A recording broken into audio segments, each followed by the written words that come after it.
Welcome back to Current with Jack. In today's video, we will be looking at Computex 2026 in Taipei, where Asus have just broken the PC hardware landscape.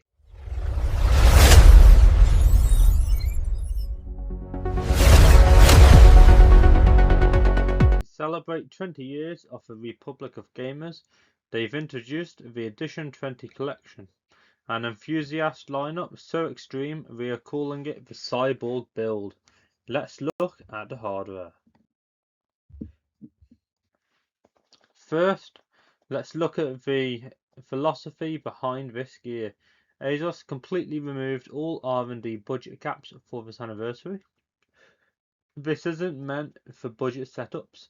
It's a Halo tier preview of mainstream PC tech for the year 2030, built to push the physical limits of desktop performance. The flagship of the build is the ROG Astral RTX 5090. It features a massive 48GB of GDDR7 VRAM and a PCIe Gen 6.0 interface. The Shroud has a seamless wrap-around curved AMOLED screen showing live VRM telemetry.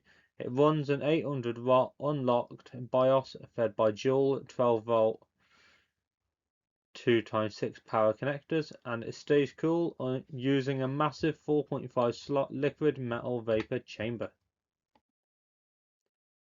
Powering this beast is the Crosshair X870E Edition 20 motherboard. It runs a staggering 24 plus 2 plus 2 power stage array managed by an onboard NPU that literally predicts and blocks voltage spikes before they happen. You also get full PCIe Gen 6 lane adoption across all primary x16 slots and dual 120 gigabytes per second Thunderbolt 5 ports on the rear I/O.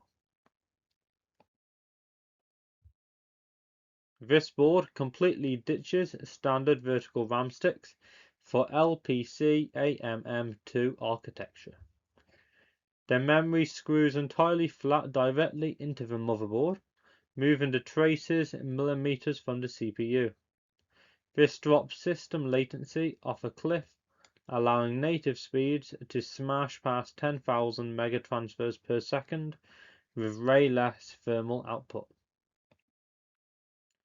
For storage, we're looking at world's first consumer PCIe Gen 6x4 NVMe SSD, pushing an unbelievable 28,000 megabytes per second sequential read speed. Combined with Direct Storage 2.0, game assets bypass the CPU entirely and stream instantly into the 5090's VRAM.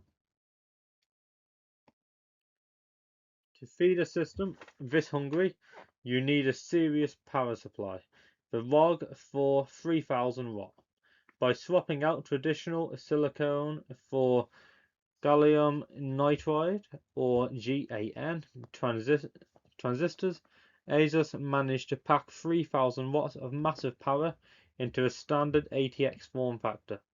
It delivers server-grade 96% titanium efficiency and has massive transient protection to prevent system shutoffs during path-traced gaming spikes.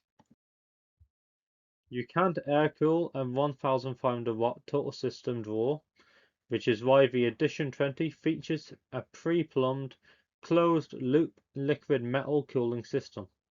It utilizes an industrial D5 pump and dual 420mm radiators. The liquid metal coolant passes directly over both the CPU die and the motherboard's power delivery simultaneously, using cable-free, daisy-chained 140mm magnetic fans to move massive air volume. Everything sits inside the heavily upgraded Hyperion Edition 20 chassis. This features active motorized venting, where the aluminium panels physically hinge open on servos if the GPU hits 75 degrees Celsius. Plus, there's an embedded OLED touch panel built right into the front glass faceplate, so you can control fans and pump speeds without touching desktop software. But a rig this much performance demands a level of network stability that standard Wi-Fi 7 just can't guarantee.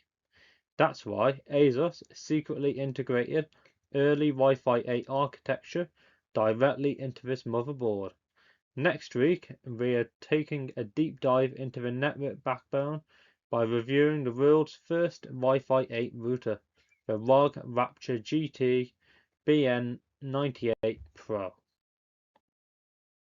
As Computex 2026 has proven, the Cyborg Build isn't just a PC, it's a statement. The desktop PC isn't dying, it's evolving. So what do you think? Is it a 3000 watt power supply total overkill? Or is the dream enthusiast future? Drop your thoughts in the comments down below. Make sure to hit subscribe to catch next week's world first Wi-Fi 8 review, and jump into our Discord link below to talk real world benchmarks. I've been Jack, stay current.